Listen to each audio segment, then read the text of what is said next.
that make all this fuss about the separation of church and state, even though religion is the basis of all governments, including America's. Religion is not the basis of all governments, least of all in the United States where the Constitution is. And our Constitution's specific call for the separation of religion and government, church and state, is the result of the experience the first settlers had with the restrictions imposed upon them by the old world's control of the state by the church. Since then, religious freedom has been the reason millions of others have immigrated to America. And it's only through this separation of religion and government that people of all faiths are assured fair and equal treatment. So, in a democracy, the absolute right to all religious freedom must not depend upon the religion of the majority, or the religion of those in power, or the religion of a very vocal evangelical minority. If some of them really get bent out of shape about invocations of government and public meetings. I don't feel bent out of shape, but I do feel resentful when I either have to be part of invocations at non-religious government or military functions, or be embarrassed by drawing attention to myself when I choose not to take part in the prayers. I also get angry when it's taken for granted that I and everyone else there is of the same particular religion as the person who is leading the invocation, who is 9 out of 10 times a Christian minister or priest. Separation of the church from the state is guaranteed in the Constitution. And if it's not unlawful for a government agency to do this, then it certainly seems to be at least an act of arrogance and insensitivity. Incidentally, that also goes for the saying of grace imposed at both government and non-government functions. Well, those were the humanist answers to the religious accusations against humanism. Humanism's basic, in a nutshell, message being that humanism is not against religion. It's just against forcing religion on someone else, because to do so would be un-American. As would be trying to diminish the separation of church and state through any backdoor or even front door maneuvers. And here are some answers to those hit-and-run political attacks on humanism. They're against meeting our country's military needs. It's dishonest rabble-rousing to single out the humanists as being against meeting our military needs, when so many millions of other Americans also feel that we reached nuclear overkill levels long ago. Time is running out for a bilateral freeze on the development and deployment of all nuclear weapons. They're not loyal Americans. That's nonsense. I'm a loyal American and also a humanist, and have been ever since someone sent me a copy of Carlos Lamont's book, The Philosophy of Humanism. So I read it and I said, this is what I've been looking for. Unlike professional patriots, we humanists are loyal Americans every day of the week, and not just on the 4th of July and other national holidays. And it's a loyalty not limited to the immediate vicinity of the American flag.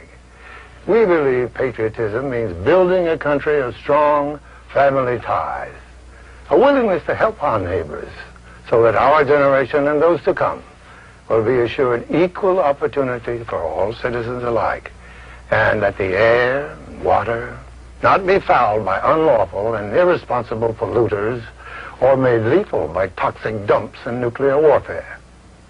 That's my humanist version of a caring, loyal American.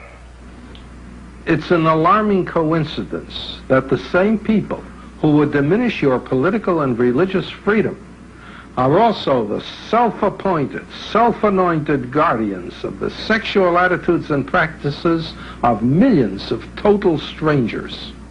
They're basically immoral. He may be having a hard time deciding, but I'm not. Humanists are neither amoral nor immoral. Humanism is a moral and ethical philosophy designed to bring out the very best in humankind, as is the humanist standard for his or her own personal behavior. Our attitude towards sex is certainly not immoral. We believe that people shouldn't exploit each other sexually. We believe that sex is a very important part of human existence, and that it deserves very sensitive considerations. Sex, like religion, is a personal matter, and unless someone is victimized by it, it's a private matter, and should be nobody else's business but your own. They're in favor of abortion. No one has the right to the final say about abortion for me. That includes my husband, my parents, my sisters, brothers, relatives, and friends, and the government. I'll never understand how any male, or even any female stranger, can dare to assume they have the right to tell me or any other woman what to do about such a complex and personal matter. Humanists believe in family planning first as the best deterrent to abortion.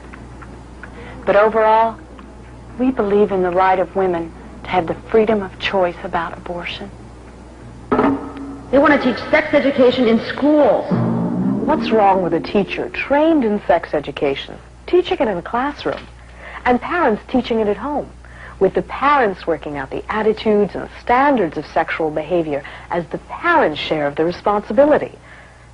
From what my students tell me, many parents are frequently too embarrassed or just plain unable to answer their scientific and medical questions because parents lack this knowledge themselves, probably because they weren't taught it in school or because they have their own sexual hang-ups. Speaking as a mother, I believe school is really the best place to demystify sex and give accurate information, as opposed to that given by embarrassed or uninformed parents, or in back alley or behind the barn lessons, or acquired through negative and damaging experiences. They want to teach birth control in school. These teenagers didn't understand and therefore didn't use birth control. Most of them feel guilty, abused, and rejected. Obviously, all that they'd heard about premarital sex from church, family, or uninformed peers, in addition to their own fears about becoming pregnant, was no substitute for professional education about birth control. Humanists feel that free access to education and information about birth control would prevent what is the leading cause of school dropouts, and that objective information about birth control is not an invitation to sex, but the best means to prevent personal tragedies and abortions. They support gay rights and are responsible for the spread of homosexuality. Of course humanists support gay rights. Humanists support the right of any individual to exercise their freedom of choice in a wide range of areas. Only the naive and the uninformed believe that a straight person can be talked into or seduced into homosexuality as a way of life. Psychologists and psychiatrists no longer believe it's a psychological disorder anymore or some arbitrary whim on the part of the individual. As a matter of fact, there's even some scientific evidence which indicates that there may be a biological predisposition toward homosexuality. But regardless of the cause, homosexuals, just like heterosexuals, are human beings with the same capacity toward altruism, honesty, and service to humanity. And like everyone else, they should be judged on those qualities, and not the uniquely personal and private matter of their sexual preference. They're for free love and against marriage. Our answer to that ancient and unoriginal nonsense about free love is, we're married. So are most of our humanist friends. Humanism believes we shouldn't discourage normal human personality and behavior. Since most people marry because they love each other, for what reason would humanists try to reject or limit marriage? Humanists are strong believers in the concept of family, and even provide training for family counselors who then have the right to perform legal marriage ceremonies. However, we humanists recognize that not all people are lucky enough to make love to somebody they love. So for all the millions of people that are not married or in a similar relationship, we feel that sexual activity is a matter of personal freedom and choice between consenting individuals. They're in favor of ERA. That means a woman goes to war. They're against protecting women in any way. They don't even want men to open doors for them. Of course humanists are in favor of ERA. So are a lot of people. ERA is the ultimate ethical and compassionate way to protect our mothers, sisters, daughters, wives, and the rest of the 51% of the population called women. especially in our male-dominated, money and youth-oriented society. I think it's time that we made legal provisions for the equal rights of women, the Equal Rights Amendment. Oh, and please, don't believe all that ridiculous nonsense about sending our women to fight in war or forcing them to do jobs they're not physically equipped to do. Humanists don't want that. We just want to guarantee to women that if they want to join a combat-ready battalion, or if they enjoy the physical labor that accompanies some jobs, and the additional income, no one will prevent them from doing so, legally.